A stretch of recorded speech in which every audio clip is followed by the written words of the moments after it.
alam naman po natin na hirap tayo sa labor ngayon.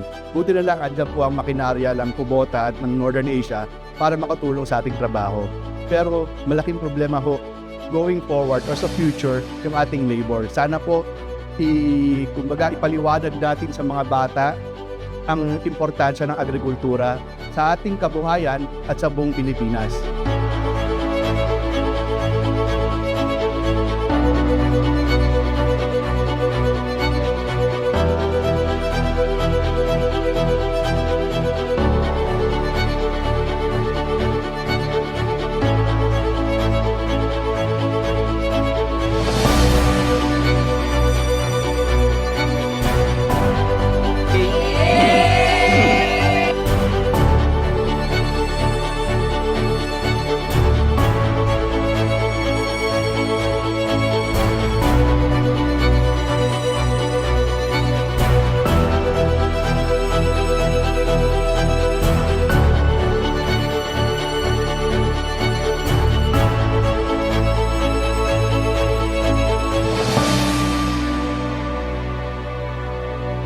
So, ibig sabihin po, efficient, dapat tama po yung ating mga makinang gagamitin.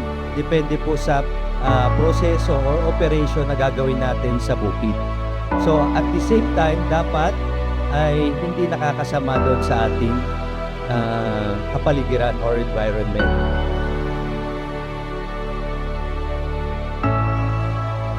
Ang Sakaday po ay isa pong pamamaraan namin para mailapit po sa inyo ang mga bagong programa ng Kubota Philippines in cooperation po ng aming company, Northern Asia Sales Corporation.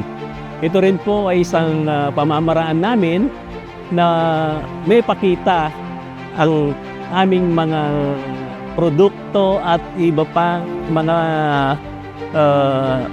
implements na magagamit natin sa pang-araw-araw natin na gawain sa bukid.